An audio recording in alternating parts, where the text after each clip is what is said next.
I'd like to talk about car spreading now, Okay. because it's actually one of my bugbears.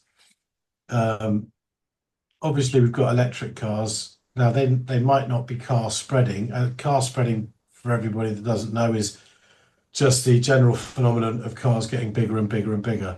Like a Volkswagen Golf from the 80s is now smaller than the smallest car you can buy, pretty much. Yeah. And a Volkswagen Golf now is probably got similar interior space to I don't know, a 1980s Mercedes S-Class, I'd imagine. I bet it's not far off, you know. Yeah. So yeah, car spreading is where cars just get bigger. Each generation grows in every dimension, out, up, in everything.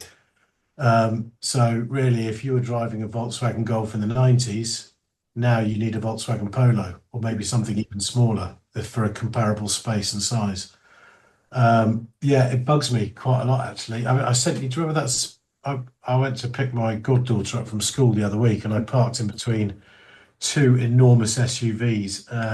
From memory, it was I think it was two Land Rovers. I can't remember. Yeah, I think it was a two Range Rover, Land Rover things. Yeah. Yeah, Discovery 5 and a Defender or something. And the little Leon, which is not a small car, and we had four 6-foot blokes in it the other day, and we were all comfortable. Did a 45-minute journey, absolutely no problem. Everybody said they were comfortable, not cramped, loads of knee room. But the difference in size, I don't know if you can put that up in the edit, James, and just show people the difference in size, but it Yeah. was Oh, phenomenal. yeah. No, you do have a tiny, tiny toy car, basically. Yeah. You're the one with a 1960 watt Mini? Yeah, that is tiny, tiny. But My yeah, it God. does. You No. are. Yeah, it proves. Yeah, you really don't need big cars. And obviously, what hasn't happened is that parking spaces haven't got larger to fit them. If you go into multi-stories, the size of the parking spaces are really quite phenomenally small because it's all been exactly the same. Because the people who run parking places want to keep their profits up. They're not going to make the spaces bigger. One thing they do in the survey that we're referring to, and if you're reading this on Free Car Mag, all the references are there. But they tell you actually the parking bay overhang for each for a selection of SUVs. And do you want to know what is the largest and the smallest overhang that they can find? Go Uh, on. right, the smallest overhang of this little select group, their sort of top 10, is the Jeep Grand Cherokee. Right. That's Yes, at the biggest overhang.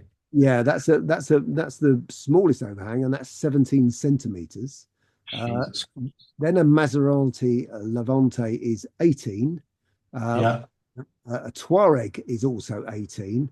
A Cayenne is 18. That's a surprise why they're exactly the same. A That Kia EV9 is 18. Then we're going up. surprises me because they look enormous. Yeah, they do. An Audi Q8. Now, those always look normal. That's a 19 overhang. Land Rover Defender, 110 and 130. That's 19 as well.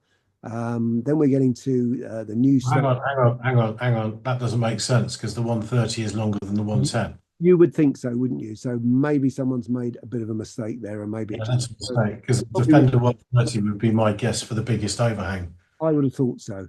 And then we have BMW X5. Now, I owned a few X5s in the old days, and actually they weren't absolutely huge, but now Oh, they are huge. And they've lumped this together with the X6 as well, and that's a 20 centimeter overhang.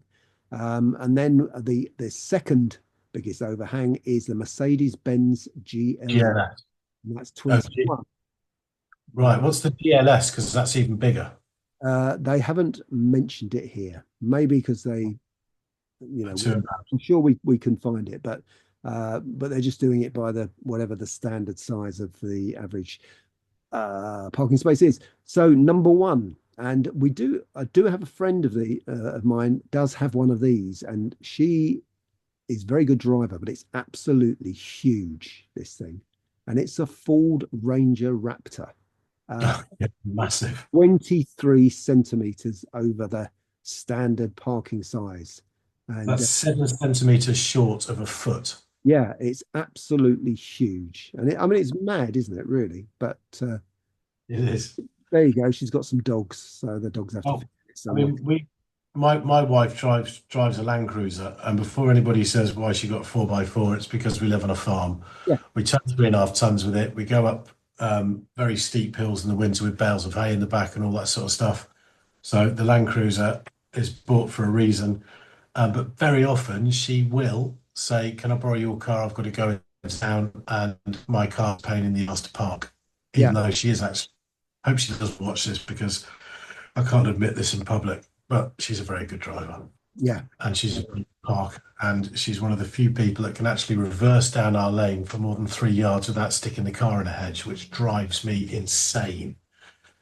Yeah, that's a bit of a rant I'm going to have actually. The amount of people that I've actually got out of my car, got in their car to reverse their car is beyond ridiculous. yeah. Um, Right. but yeah, Yeah, people well, should. actually, yeah, I would agree. Also, yeah, the owner of that Raptor is hunting, shooting, fishing. So yeah, it gets used prop. You know, it isn't just for show. Uh, No, but to, yeah, but if you to get but if you do buy these for show, then actually, you should be prosecuted respect. and put in the Tower of London. Yeah, Uh, absolutely. You're a twat. I've got no problem with people buying a car when it's fit for purpose. yeah, So if you've got to tow 3.5 tons, you buy the right car. If you need a 4x4, buy a 4x4. But all these idiots in London with massive 4x4s, yeah, actually, I know quite a few of them. They're good friends of mine. So yeah, if you're watching, hi, yeah, you knob. Um, there's just no need for it. They've bought a car that they don't need that level of capability to tool around London, do the school running, and all the rest of it. Frankly, they should all be driving electric cars, and I can't believe I've said that, but yeah, they should be.